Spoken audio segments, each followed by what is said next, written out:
This is 3 Count Commentaries. I am MongoSlade. We will be talking about AEW Dynamite eventually, but the show is so bad I want to put it off as long as possible. So what we're going to talk about instead of Dynamite, and eventually we're going to get to Dynamite, but the show sucked. We're going to take a long time to get there. I'm going to drag this out as long as I possibly can. So, we're going to talk about the debate people have been having about Swerve and Ricky Starks and their perspectives or perceived perspectives of Ricky Starks being sort of over it, sick of this, not wanting to do it anymore, versus Swerve's, hey, just give me an opportunity, just give me a chance. We'll talk about that.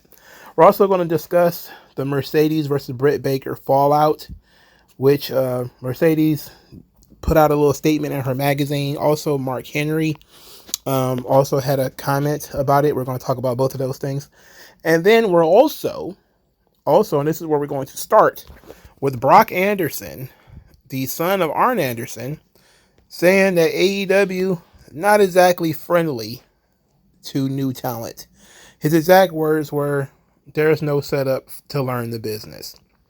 So he was on Under the Ring podcast. This was transcribed by Fightful. It says, "When I was at AEW, it was hindsight is 2020. You can look back and see that things were going to be the way they were, but I didn't know it's a new company. I didn't know what was going to happen, but I don't think, looking back now, I wasn't ready for that because for young guys, there is no setup to really learn and grasp the business. It's basically just TV. So, you do TV shows, there's no house shows, there's no training facility, there's nothing like that. The AEW fans are like, well, Brock Anderson sucked.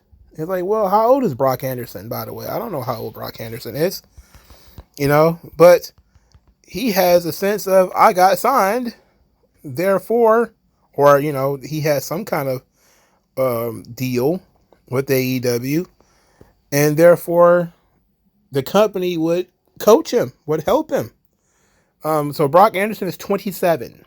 He's 27. So he's very young guy.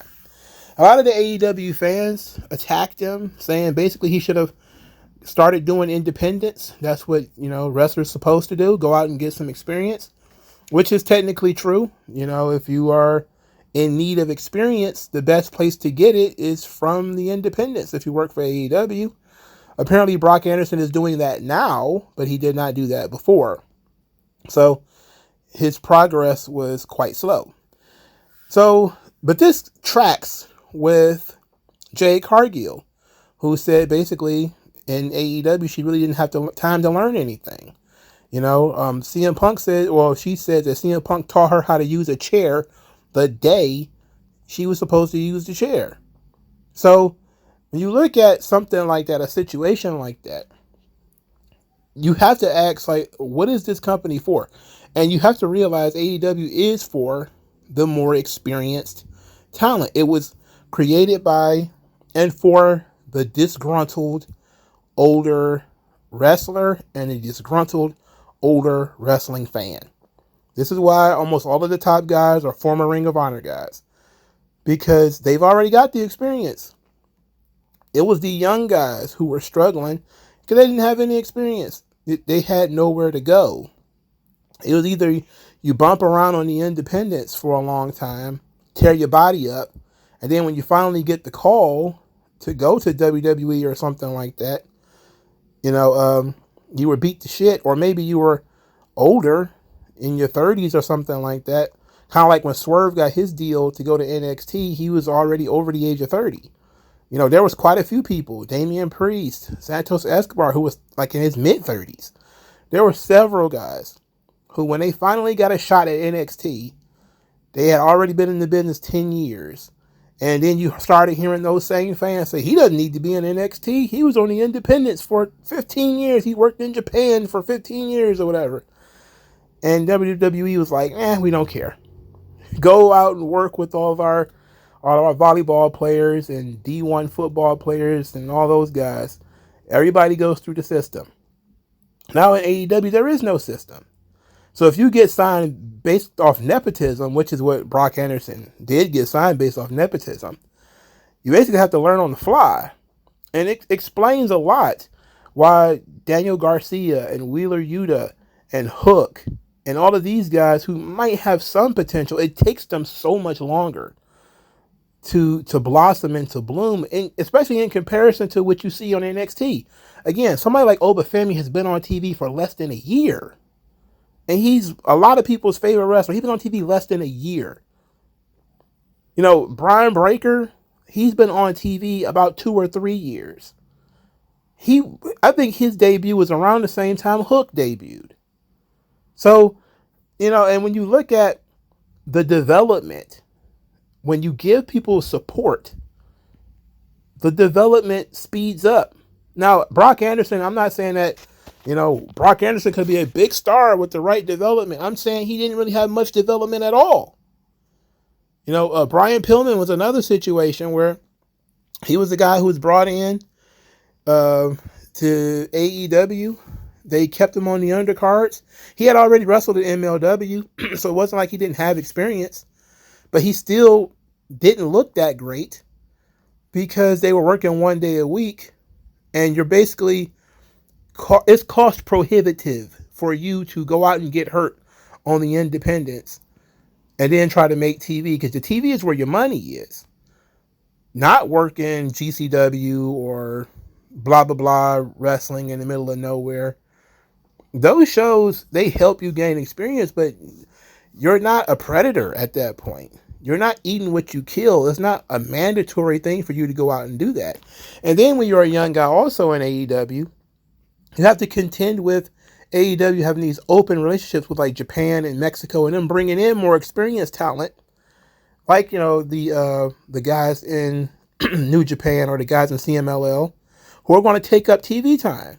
So if you're young and you're trying to get TV time, and they may have some to spare because there's a couple of minutes on Collision here or a couple of minutes on Rampage there, next thing you know, some random Japanese guy's eating into that time because he's been in the business 15 years, and maybe he doesn't know how to work American television, but the crowd knows who he is, and he knows how to work enough to get over to that audience while you are still fiddle fucking around. You don't even understand what's going on yet.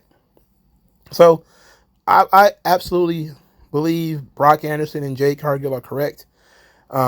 We said this before when we talked about guys like Private Party, who popped up on this show today. How much better Private Party would be doing if they actually went somewhere that cared about developing personalities. I'm not even just talking about WWE. I'm even talking about TNA, because TNA will develop talent, especially Scott D'Amore's TNA. And I loathe to put over Scott D'Amore, but at least he actually develops talent.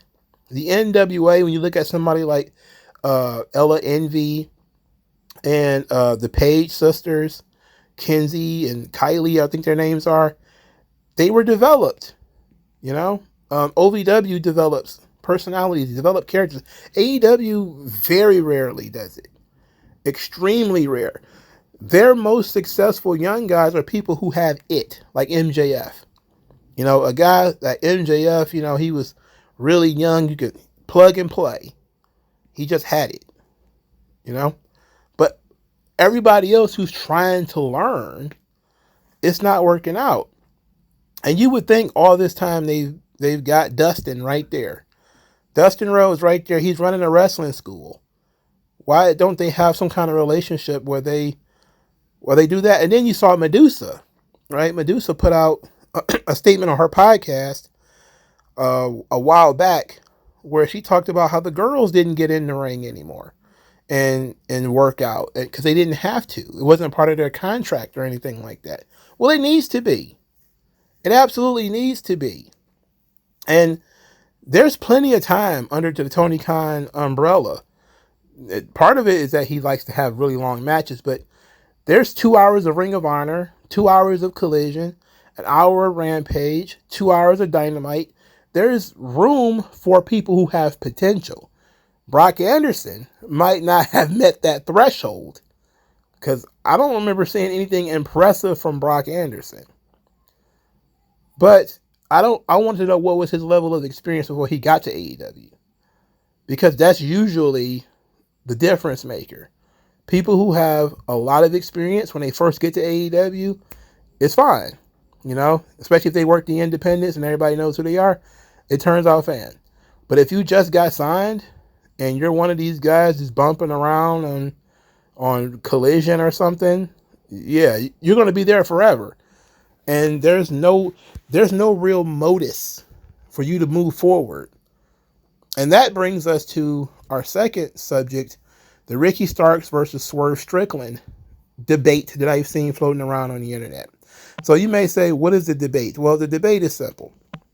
Swerve Strickland, before he lost the world title, he did a podcast where he says that when he came to AEW, he only wanted an opportunity. He says, I don't care if it's like Dynamite, Rampage, or Collision, or Ring of Honor. Getting television time forwarded to you is valuable. It's up to you what you do with it. And he talked about being willing to put over people and lose matches and do all kinds of things because he just wanted to get on TV. He just wanted the opportunity to prove who he was and what he could do. And the AEW fan base have juxtaposed this with Ricky Starks because there was a Wrestle Purists quote that says that there are no plans for Ricky Starks because he keeps turning down creative. But it says this. It says, the things that seem to be overlapping is that he is frustrated with the fact that he wasn't given a direction. AEW is of the belief that he doesn't want to be there anymore, and seemingly he is waiting his deal out. That is what people think. Nobody can agree with the deal when the deal is expiring. The bottom line is Ricky Starks is home. He's healthy. He does not have any long-term plans in AEW. AEW has no long-term plans for him at this juncture, and that's the situation. So, a lot of people are saying, look, Ricky Starks is being a dickhead. He's been given all these opportunities, and he's still frustrated and staying at home. While Swerve, worked through it, took the ball and ran with it, no matter how small the gig, and he ended up as being the world champion and main eventing All Out. And of course, we're trying to act like this 4-month world title reign of Swerve's is the greatest 4-month world title reign of all time. Not really, no. Let's break this down because there is a modicum of fact in both arguments. It is true that when you are given television time, regardless of the creative, you're being given an opportunity. This is something I've said before because I remember Al Snow breaking it down so geniusly a couple of years ago when he talked about how much a commercial cost for SmackDown. And he said if a commercial for SmackDown costs $52,000 and it's a 30-second spot or something like that, if you're out there for 10 minutes, that's 10 times 52. You have to find some way of making that money back. That's an investment in you, in your character, and in your personality. And the longer you're out there, the more the company has invested in you. And that's the expectation, is that you're going to do something out there to bring that money back. And I was like, that's a really good point. And so whenever people complain about not having enough time, I think about that. Because, one of the reasons why people like Mercedes talk about getting their time cut is because they're putting that time somewhere else where more money will be generated. So during the days of Give Divas a Chance, when the women were not getting a lot of TV time, there was a belief that the women weren't a draw anyway. So who cares how long they're out there? Go do a 90-second match. You're costing us money. We pay you to be out there. You're not going to draw us that money back. So go out there and do your 90 seconds. That seems sensible and economic to me. Of course, we know that once the women started getting a little bit more time, and some of them actually did start to get over, and some of them actually did start to make money, but the principle is the same. If you're a wrestler, male or female, and you're not a draw, why should you be eating up 15 minutes on our show? You should make people You have to get people interested as quickly as possible. Make an impact as quickly as possible. And Swerve felt like he could do that. Now, when you look at Ricky Stark's individual situation, he had a lot of opportunities. This is something that the AEW fans are consistently arguing about online, is all these opportunities that has been given to Ricky Starks over the years. Beating Danielson, winning the Owen Cup, and, the feud with CM Punk, the tag team championships with Big Bill and the FTW title run and all this stuff. All these opportunities that they've given to Ricky Starks, and he's pissing all over the company. He doesn't appreciate it. But we all know that if Ricky Starks was in WWE and he was saying the same thing, people would be like, "You're right. You got to bet on yourself." Because when it was somebody like Miro, who WWE invested a lot of TV time in, a lot of segments, gave him championships, gave him a big, magnificent entrance at WrestleMania that one year with a tank, gave him a win over John Cena, really put this guy over. And then near the end, he was bitching and moaning and complaining and saying how he should have had more. Everybody agreed with him. Yeah, they should have done more with you. Nobody said, except for maybe somebody like me, that they invested a lot of time and money and energy into you. You have to make the most of it. And then ultimately, the decision makers have to think that you're worth giving the big title to. That you can be world champion, or that you can be a top guy in the business. If they're not sold on it, how could they sell anybody else on it? So Ricky Starks is in this really weird situation where he probably should have been a top guy in AEW. But he kept getting jerked back and forth. A lot of it was political. This was also a Swerve statement. Swerve said basically, politics is the reason why he couldn't make it in WWE. And people almost immediately was like, oh yeah, Shawn Michaels was a big supporter of Swerve. Swerve said that himself in an interview a long time ago. And that really the issue was basically Vince. And that Vince wasn't really trying to push nobody from Triple H's NXT. It wasn't really, he was looking for reasons to get rid of people. And he felt like that the politics of that hurt his WWF run, or WWE run. Well, I think Ricky Starks can say the same thing, right? He was getting, a lot of that super push he was getting was because CM Punk was running Collision. And he was a CM Punk guy.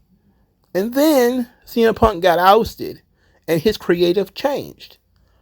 And then you started seeing that, okay, Ricky Starks is friends with Cody and he's friends with CM Punk, and his creative keeps morphing and changing depending on who is in control. It's not consistent. And because it's not consistent, it's frustrating. He takes one step forward, 2 steps back, 1 step forward, 2 steps back. And eventually, you do get burned out on that. There's plenty of guys who left WWE. Probably Ricochet is in AEW right now, likely for that same reason. There's only so much you can do with the talent that you have. The company has to, at some point, believe in you. And they can jerk you around a little bit. They shouldn't be able to jerk you around a lot, And Ricky Starks has been jerked around quite a bit. He was in AEW. He joined the company, I think it's 2021, fresh off of being NWA TV champion. Jumped right to AEW, was immediately put in Team Taz. They started investing in some stuff with him and Powerhouse Hobbs, and then they invested in the feud with him and Powerhouse Hobbs. So when you look at what they were trying to do with him and Big Bill, that is the fabled story that he turned down.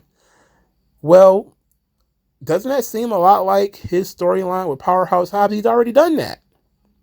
He's already done the, we're a tag team and then we break up. He's already done that story. So why do it again? And if Tony Khan is so sensitive that somebody turning down his storylines means, well, just go sit at home. Because apparently that's why Miro was sitting at home for so long.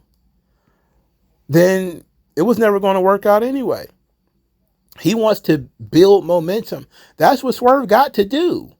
Swerve, when he finally started getting some momentum, he got to build that momentum.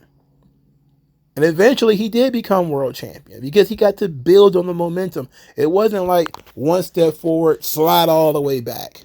Basically start all over again. And then also remember, Ricky Starks broke his neck in the AEW ring. You know? Hangman Page broke his neck with like a German suplex or something like that. So it's not just that Ricky Starks is, pissed, he's got a bad attitude and all that kind of stuff. It's also some guys have low frustration tolerance. When you actually look at this situation, well, I think I should look at it from this angle as well. I'm thinking my way through it. Swerve had already failed in WWE.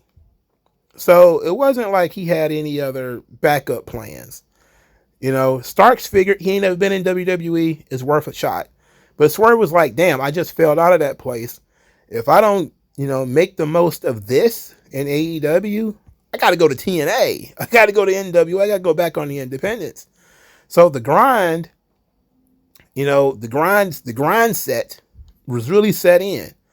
He probably could have gone back to WWE, but would he have made it through the muck and mire? Probably not. And the politics was still going on when he was offered to return because Vince wasn't completely gone yet. And Hit Row still ended up being a disaster. The second version of Hit Row was worse than the first one, if we're being honest. So I can see it from both perspectives. I absolutely agree more with the Swerve perspective that if you make the most of it, you at least tried. Even if you fail and you end up wasting 2 or 3 years or whatever, at least you tried. As opposed to enough's enough, I want out. And then when you look at how long Ricky Starks has been sitting out already, and according to this article, nobody knows when his deal is up. It's like they're going to throw a dart at the board and say, your deal is up October 2026. It's like, is he going to sit home all that time? That makes no sense. That's garbage. That's trash. And a lot of people have also said, why not just let him go? I mean, he's been gone for so long. Why not just let him go? But WWE has done this too, and I've never been a big fan of it. I think once a talent says he wants to go, start creating, creative and packages to get him out of this deal. Why waste his time? Why waste your resources? You got to pay this guy. He don't want to be there. I would imagine he's got some kind of downside guarantee. Ricky Starks is not doing anything. Like, he's not even doing independence. He's basically just sitting at home eating grapes and probably preparing for the big WWE deal he's going to get. But the frustration with AEW is the bloom is off the rose. Because everybody gets frustrated everywhere. No matter how great a job is, there's going to be people who are tired of it. It's just like what they say about women. No matter how sexy, no matter how bad the bitch is, there's somebody tired of fucking her. It's the same situation here. No matter how great you may think a professional wrestling company is, if somebody works there long enough, they're going to get tired of it. They get sick of it. They get sick of the grind. They get sick of the people. They get sick of the politics. And I think Ricky Starks got to a point, especially the point where CM Punk got fired, and he was like, fuck this. Enough of this, because my creative is going to change again. Enough. My position is changing again. Now, I left out the part that Swerve Strickland's cousin is Will Washington, because I don't know that for sure. I don't know if that's really his cousin or not.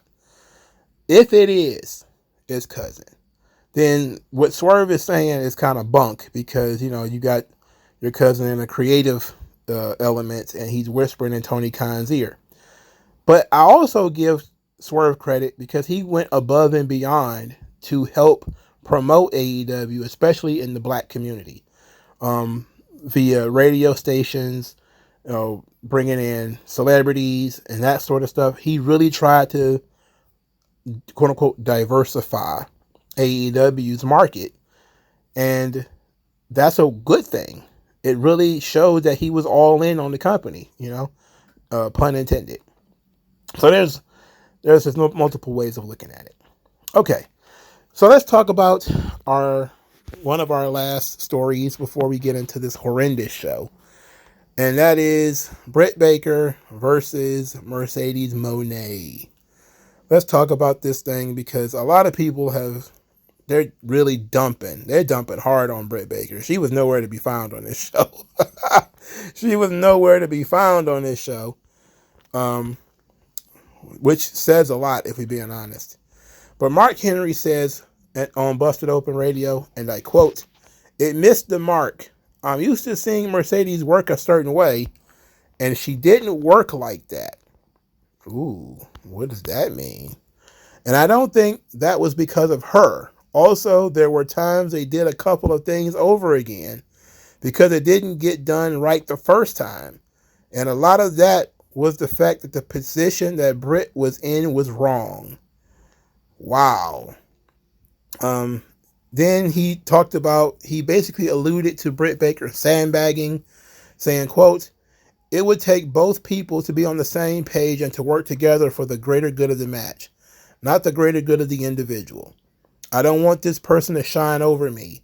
I don't want them to look good at my expense. I'm a pillar. That's a work. You're just the first woman hired. Get your ass out there and work for that person like your life depended on it." That's crazy. Woo, boy. Oh, boy. So Mercedes went on her Mercedes Moné mag, and said this about the match. "Is there anything I would have done differently? There is. Honestly, a lot. But I don't ever want to get too deep into what ifs about my matches, or life for that matter. I'll just say that I learned a lot from the match and can only grow by continuing to try new things. I maybe would have listened to my instincts more. I feel like I did things that maybe were not necessarily required for that match, things I could have saved for another time. But again, little sense in looking too far back other than what can we learn and use moving forward. One thing is for sure, I can't wait to do it all over again next year in Texas." So, she didn't sound thrilled. It wasn't nasty. I'm pretty sure she's very aware that this was going to end up in the dirt sheets. So she wasn't, nasty about it. And she did take a little bit of the blame off of her by saying she was trying new things and, she didn't listen to her instincts and she was trying to do too much. But Mark Henry's blistering of Britt Baker and so many other people's blistering of Britt Baker. I mean, the match was so bad. I called it mid, but it really was worse than mid. I watched the match, but I wasn't enthralled with it. It was kind of dull, right? So I started looking at the highlights instead of watching the whole match all over again, which I dread to do. I watched some of the highlights.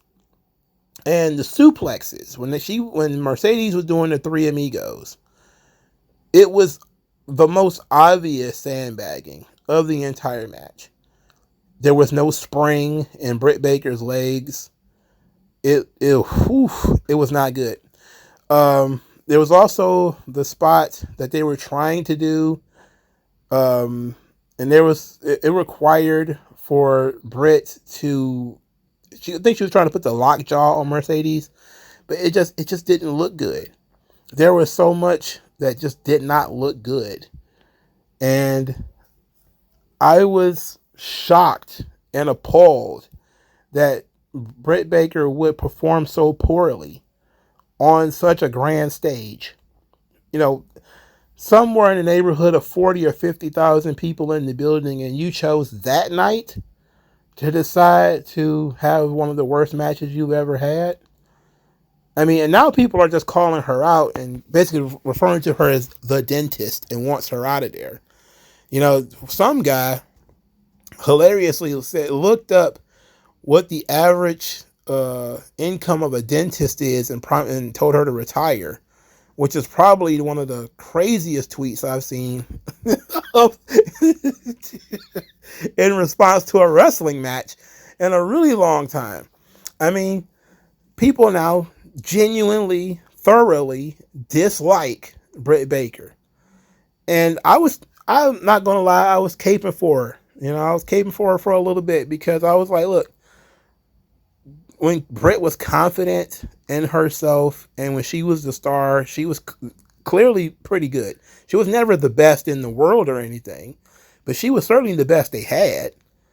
And I try to say maybe, and I think one of the nicer tweets on it was saying that, maybe she had some ring rust, maybe she was blown up because she hadn't had too many matches between when she came back and this lengthy match with Mercedes.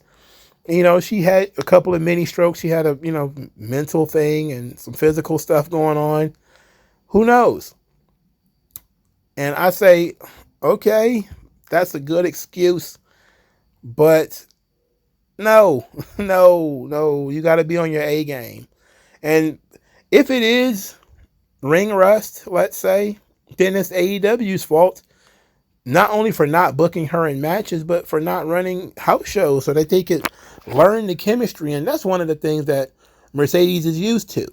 She's used to being able to rehearse these matches beforehand and working with people that she knows and that she came into the business, or came through NXT at the very least with, or who at least went through the NXT system.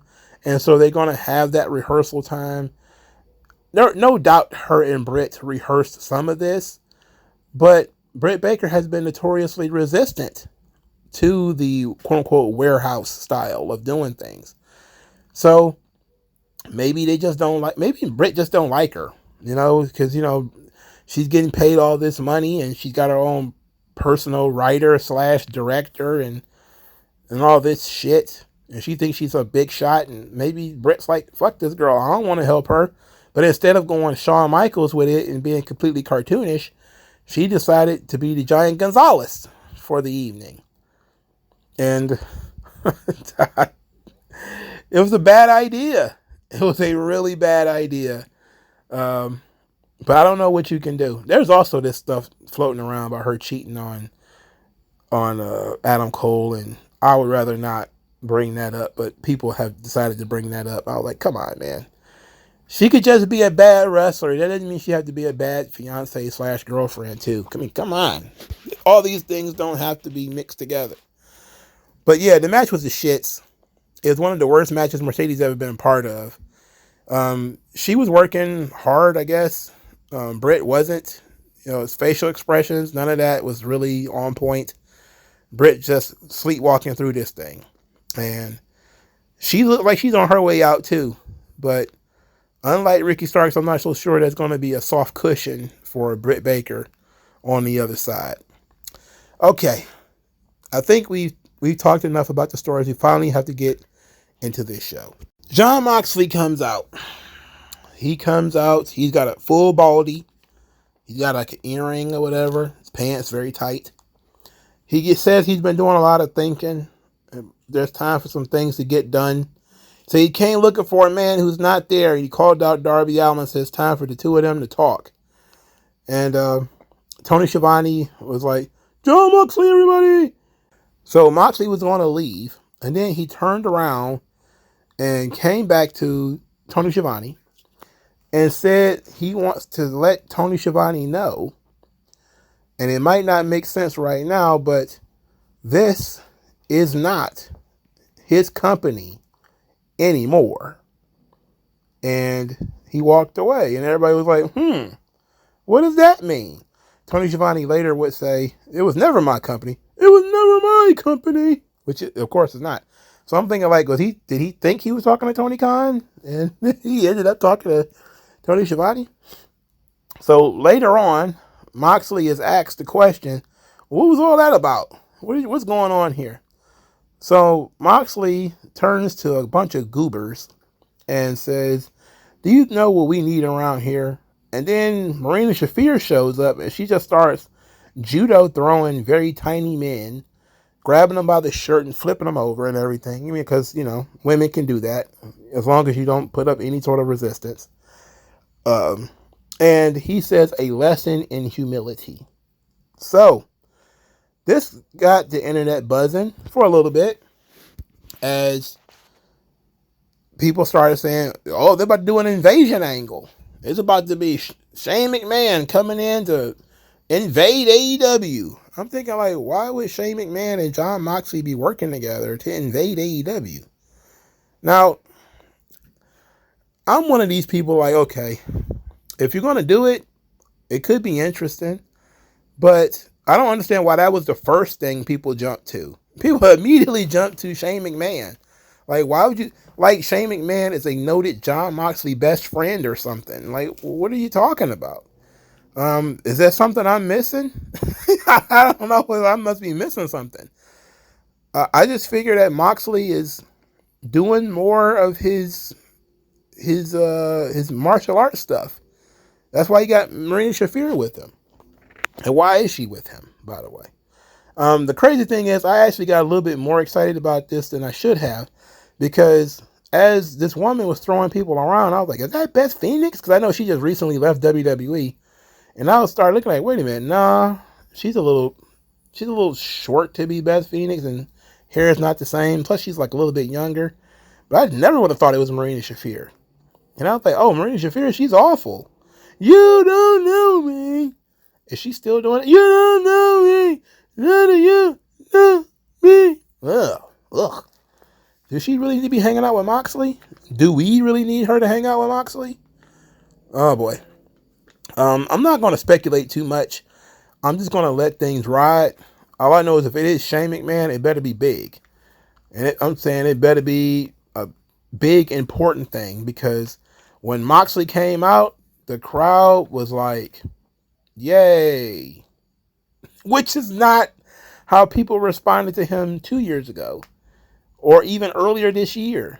This crowd was incredibly like, they felt like seat fillers. They didn't feel like people who was excited or energized to see a wrestling show. They were kind of like, what is there to do on a Wednesday night? Let's go watch some wrestling. And then that's what they went and did, and just went and hung out. Just a bunch of wallflowers out there, boy. And they were greeted with the conglomeration, which is, I guess, Tony Khan's favorite thing in the world. Why are these people even a thing? I don't understand why this stuff is even occurring.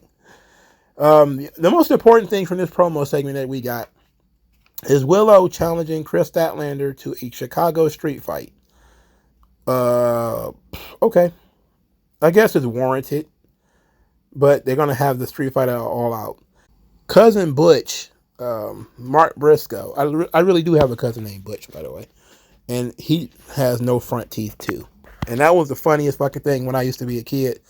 And you see the Bushwhackers, and they have no fronts. And they'd be like, Cousin Luke, Cousin Butch. And I used to see my cousin Butch. Dude was dark as charcoal with no fronts. Funniest thing this side of the United States, boy, I tell you what. Anyway, Briscoe is running off the mouth about something or other. I don't care, right? I really don't care. And then Tomohiro Ishii is going to wrestle Hangman Page. Boy, I'm about to use the F word. And if you say, like, which one, I'm about to use all of them. I'm about to use all the F words before this thing is over. Tomohiro Ishii versus Hangman Page. This match was so fucking long. All right? This thing felt like it would never actually end. It felt like it was never going to end. Tomohiro Ishii, the guy has the charisma of drywall and shaped like Dr. Robotnik. Why did this Ninja Turtle motherfucker keep getting so much TV time on Tony Khan's television? Is he really that big a hit amongst the 40-year-old white virgin sect? Are you people that sick? Are you that demented? That you need 15 minutes of Tomohiro Ishii? No, if I was Ricky Starks, I'd go home too. This guy, this thing, this being, this pickle. Japanese, what's a Japanese word for pickle? That's what, gigantic cucumber. Cucumber-san. You know, get this guy the fuck out of here, man. What is wrong with these faggots? Anyway, Swerve comes out, gets in Hangman's face. This is the first 30 minutes of the show, by the by. The first 30 minutes of the show featured Moxley being confusing, the conglomeration with Mark Briscoe spitting and slobbering all over the place, and then this extremely long Ishii Hangman match that made me want to pull every one of the hairs out of my chin individually. This sucked. This sucked balls. If you like this, AEW is right up your goddamn alley, man. This one's around the corner for me. I ain't fucking with this. Anyway, Swerve came out, says that he should stomp Hangman Page out, but he feels sorry for him. He's a petulant child. And that the closer Swerve moves to success, the further away Hangman moves from it. He would later question Hangman Page's manhood, saying that Hangman Page once quit in the middle of the ring to give Samoa Joe the world title rather than let Swerve win it. And says that's the kind of man that's going to show up to their match at All Out. Says that Hangman Page has been so focused on him that he can't win anything. He's been losing battle royals, he lost the Owen, he's been losing all kinds of things. And that his obsession with Swerve has got his career in shambles. So what kind of man will show up at All Out? And what kind of man is he going to show his kids? The only real retort Hangman Page said is that, "You're a piece of shit. You stalked my baby." And that was pretty much it. He went from seething to the point of being red and slobbery like a pit bull on Sunday to now standing there letting Swerve tell him off to his face, and even talked about stalking his wife again. And Hangman just walked off after agreeing to the steel cage match. The only thing he says is, "You can't beat me by yourself, and you stalk my family." And then he walked off.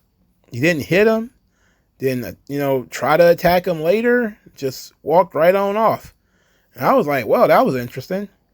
Swerve's promo was actually pretty good, especially the concept that Hangman Page has been so distracted with Swerve that his own career is starting to fall apart. Because, that's what they say about revenge. Revenge has two victims. The target and the aggressor. And in this situation, that's the story that they're telling. That Hangman Page's obsession with revenge is costing him his own career.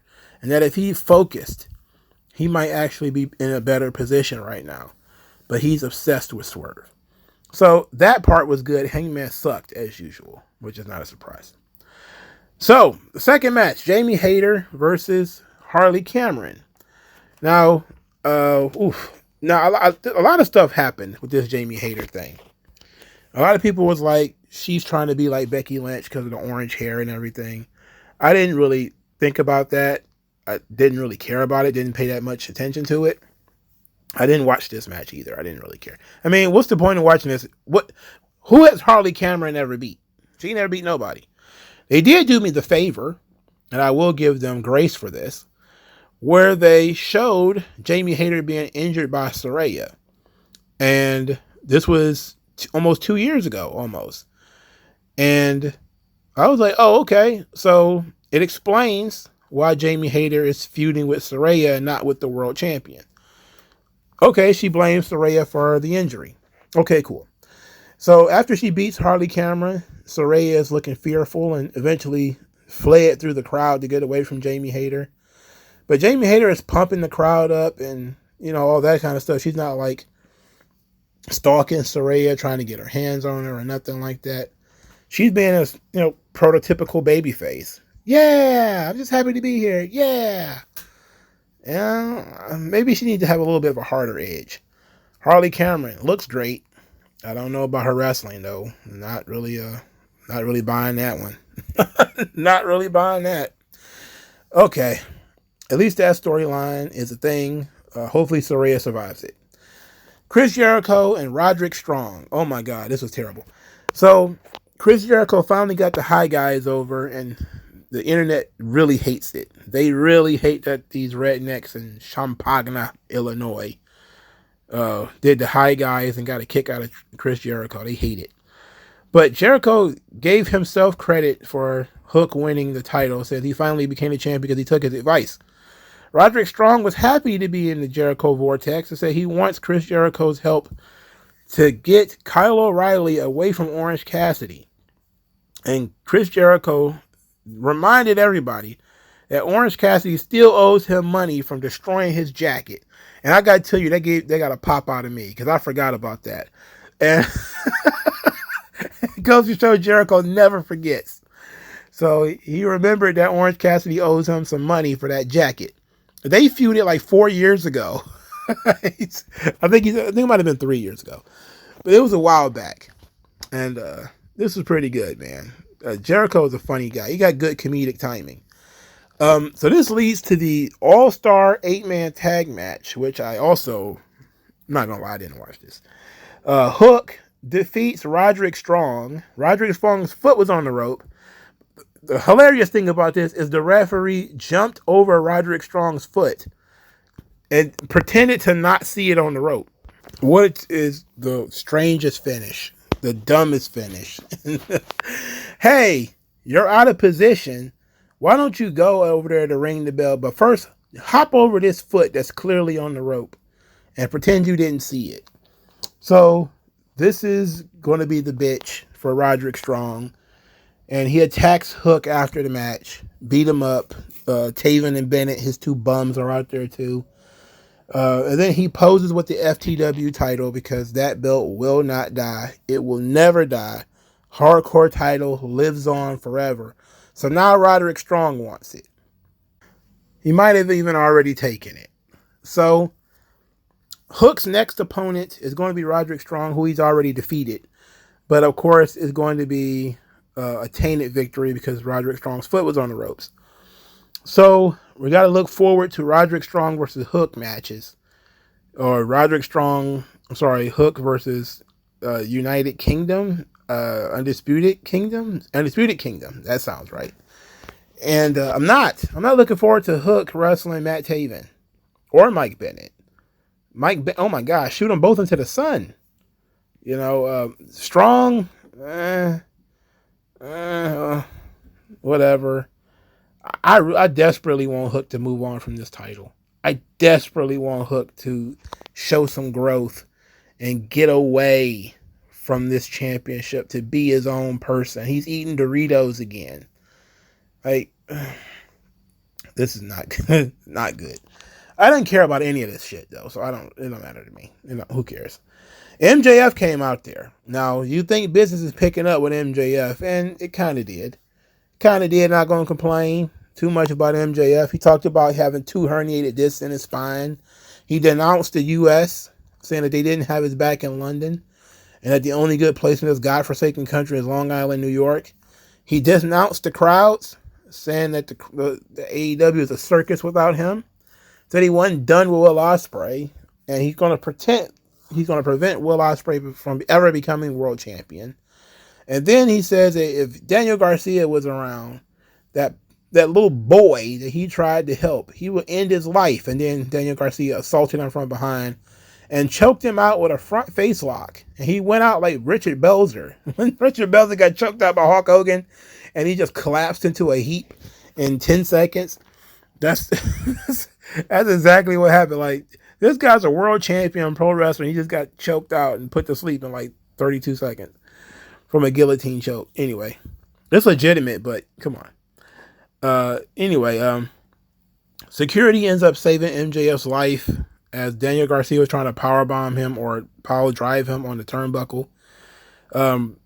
Afterwards, MJF assaulted Daniel Garcia because he was distracted by the referees and security, and they both get separated.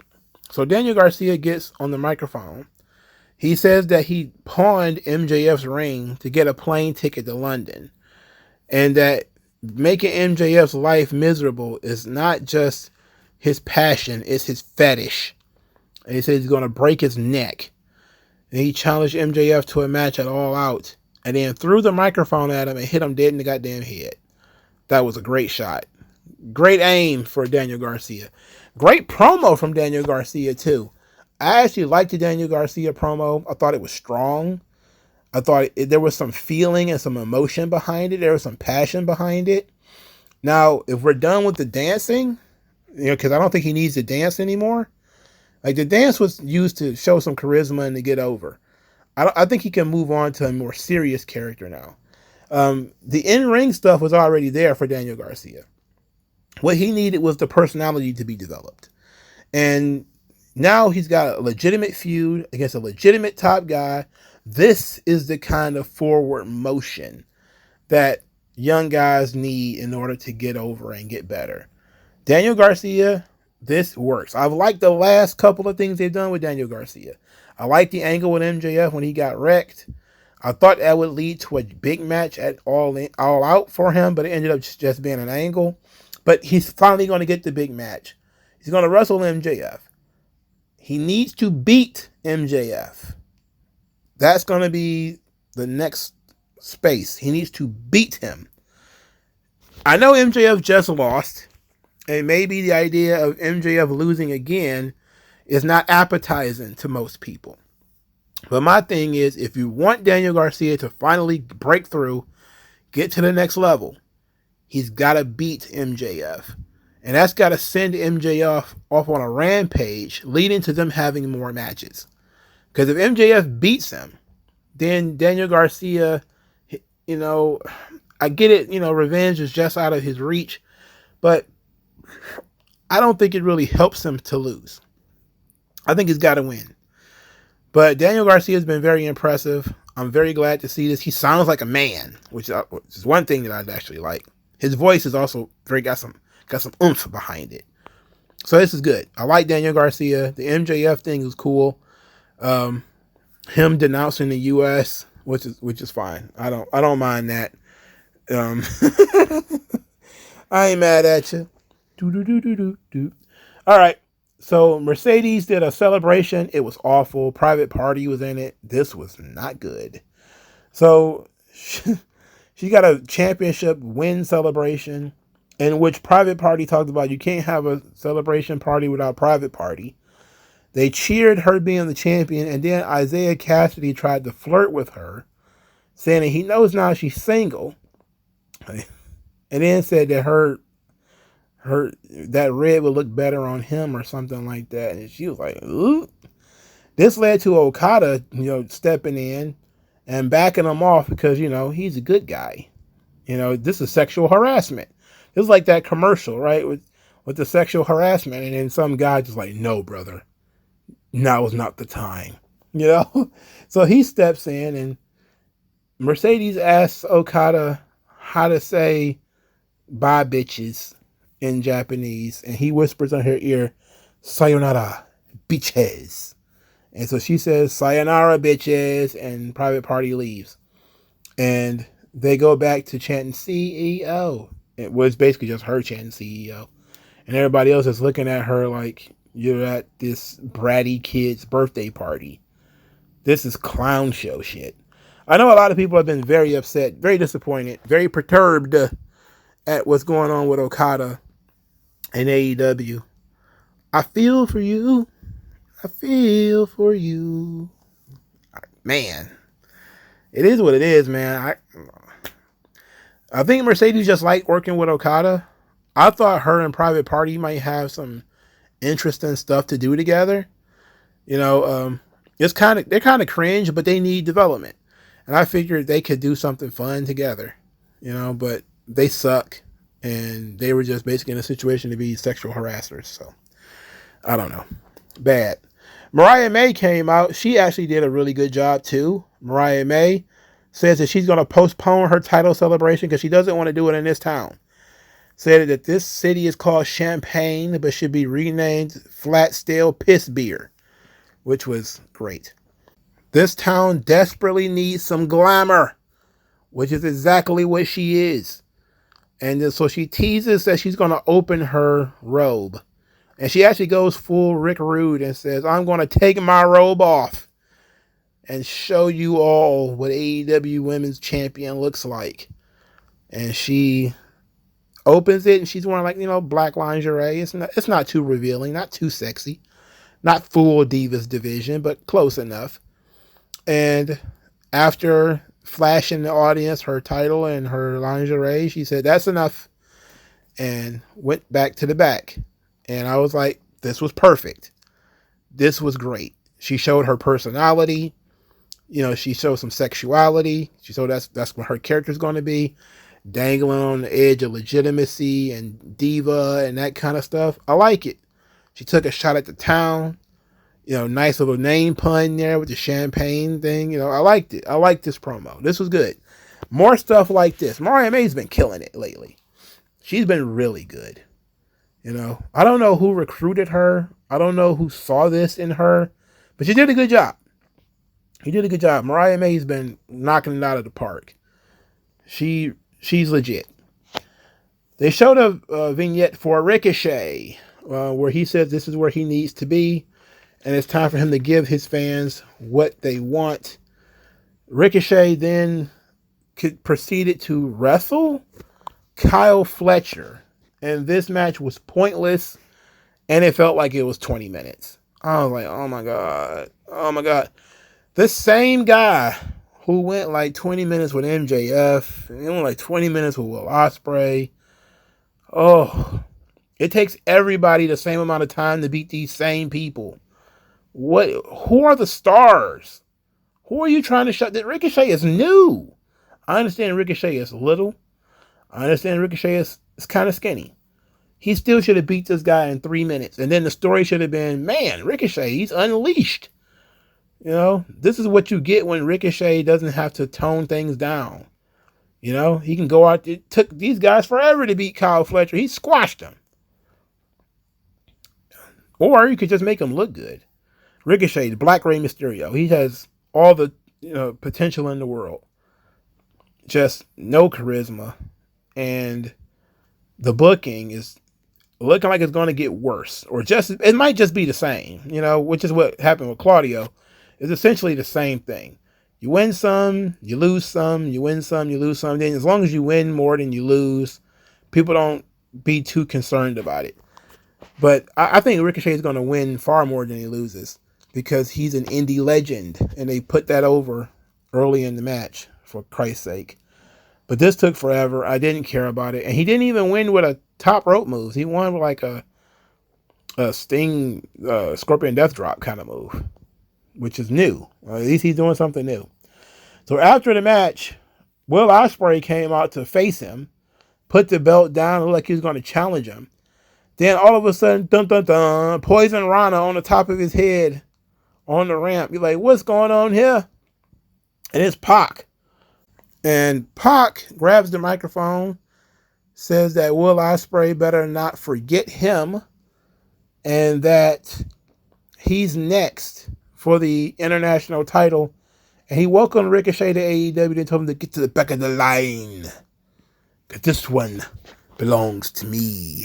So I guess Ricochet is going to have to wait until Pac and Will Ospreay settle their differences at All Out. They're teasing Will Ospreay versus Ricochet as the huge match, the indie favorite. They haven't had one in a while, so they're teasing that immediately. Okay, it's not bad, It's what the people want. The problem is, once you give them what they want, what's next? That's always been my question, is you're going to get the match between Will Ospreay and Ricochet. You may even get 2 or 3 of those things. But then what? I don't know. They're both baby faces right now. The story is, I respect you, bro. I thought you were the best, bro. Oh. And then what? I don't know. This Kyle Fletcher thing blew my wig off. But Pac, he's also a fine example of somebody who has had no development in AEW. He's been there the entire time. He's been there the full 5 years. and he's still in the same place he's always been. Like, occasional threat, but then again, who isn't? Everybody wins matches, lose matches, and matches are 25 minutes. So, I like Pac, though. I mean, I wish that he could actually get some upward momentum, too. Because you would think somebody like Pac would be further along in his career at this point, but nope. He just spends long stretches at home, forgotten by the AEW fan base. They did some stuff with the Grizzled Young Veterans, a.k.a. FTR UK. I think the less said about it, the better. All I will say is they're making their debut on Rampage. That should go to tell you what people care about them. Their debut match, Rampage. Thumbs up, guys. You really did a bang-up job. Speaking of doing bang-up jobs, Konosuke Takeshita coming back from the big G1. Everybody's so proud of him. We're so proud of you, buddy. Go work Rampage. Throw all of them on Rampage. Jesus. Not saying I would have, I like the Grizzly Young Veterans. I do like Takeshita. Would have been nice to see him on this show. Would have been nice to see him be the guy to challenge Ricochet or something. Grizzly Young Veterans, not a big fan of those guys, but it would have been nice to see them rather than an 8-man tag, rather than Tomohiro Ishii. Ugh.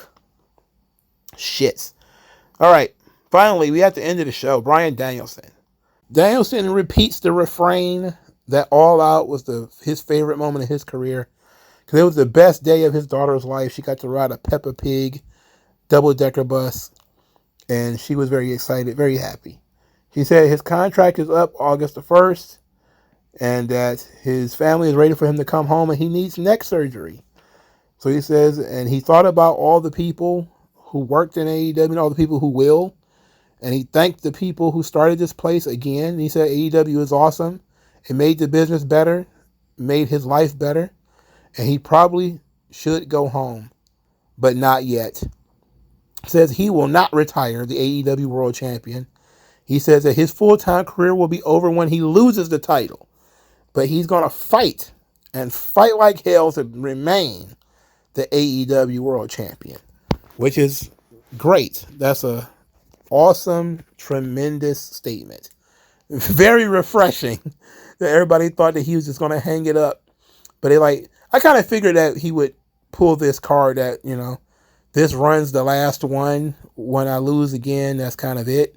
And he did say the words full time. It doesn't mean he won't be there occasionally for big shows and stuff like this.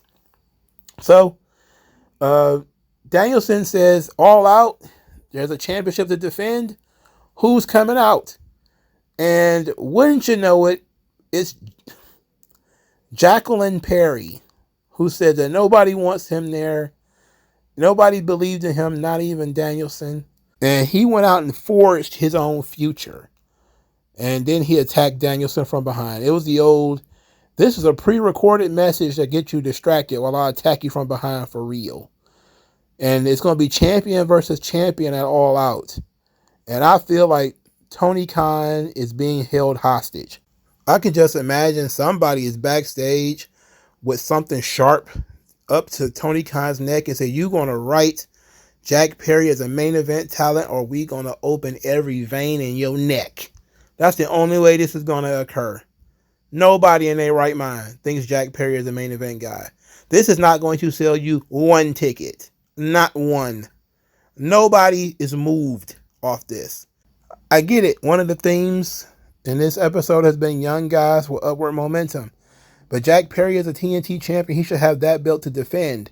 Him challenging Danielson, wasting Danielson's bumps, wasting Danielson's life. He's got a bad neck, for God's sake. Why waste his time? This is almost the equivalent, of when Kurt Angle was forced to wrestle Baron Corbin. The only difference is that was Kurt Angle's legitimate last match. And that was sad. But this is on the same level. I guess it's like when Ric Flair had his one last run and they decided, hey, we're just going to have Ric Flair wrestle like Kenny Dykstra. I think, like Ric Flair versus Kenny Dykstra for no reason. It's going to be fine in the ring, but it's not going to sell you one ticket. and it's not going to sell anybody on Jack Perry.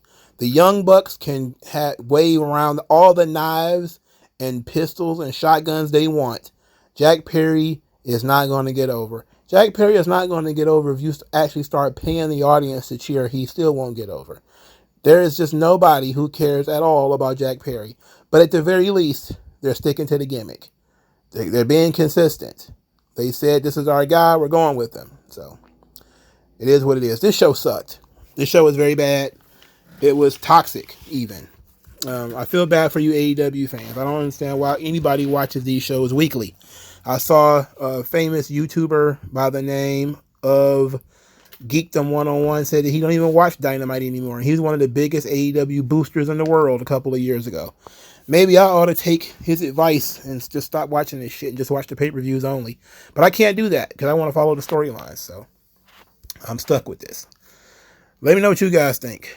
I'll talk to you guys later, man. Peace.